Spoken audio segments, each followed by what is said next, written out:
Fazer um vídeo bem rápido, só para mostrar como que deveria ser tratada uma imagem num artigo científico. O objetivo aqui é deixar a imagem a mais bonita possível e que ela tenha perfeita harmonia não só em termos de distribuição dentro da página, mas também com relação à proporção de fontes, tamanho e inclusive utilizar a mesma fonte. Para isso nós estamos utilizando aqui como exemplo o Inkscape. A sugestão é sempre utilizar a imagem vetorizada. Nós temos alguns textos, e esses textos eles precisam estar editáveis, e aqui vocês vão entender por que eu coloquei esse underline entre colchetes charge. E quando a gente for trabalhar em cima dessa imagem para levar para o LaTeX, nós vamos aqui em arquivo, salvar como, escolhemos a opção PDF, salvamos como um nome qualquer, por exemplo, conceito do circuito. E quando ele der a opção para a gente de exportar, nós escolhemos omitir texto no PDF e criar o arquivo LaTeX. Quando o arquivo for salvo, ele vai criar dois arquivos, um PDF e outro com extensão pdf.tex. Se a gente abrir o arquivo PDF, a gente vai perceber que ele simplesmente salvou as imagens, mas não salvou nenhum texto.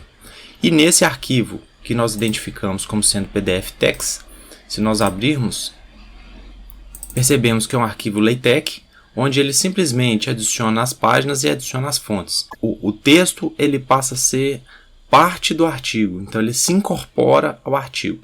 Então a primeira coisa que a gente vai fazer é renomear essa extensão de .pdf_text para .tex e vamos jogar isso e compilar dentro do nosso LaTeX.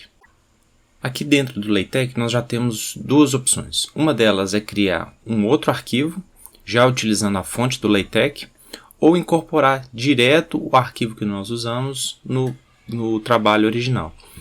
Eu sugiro sempre criar um PDF antes, porque depende muito do editorial se ele consegue entender como fazer a importação do arquivo .tex. Se ele não souber e gerar alguma confusão, isso pode gerar algum problema na hora da edição.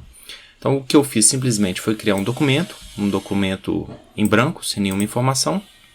Eu inicio o documento e eu simplesmente coloco aquele arquivo que originalmente era o pdf_tex e incorporo ele ao sistema. Se a gente abrir esse nosso arquivo tex, dá para ver que todas as informações estão aqui dentro. Então, por exemplo, eu tenho rectifier front-end, então posso simplesmente vir aqui e alterar esse valor.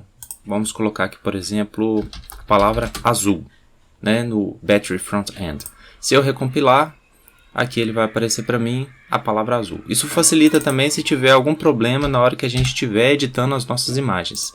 Então, feito isso, nós podemos simplesmente fazer o download da imagem, salvamos ela em algum lugar e jogamos isso para o arquivo final. Já no arquivo final a gente vê que a imagem fica em perfeita harmonia, não só com a fonte, mas também com o tamanho da página, e a gente consegue enxergar muito bem o que está escrito. Então esse é o resultado final desse trabalho.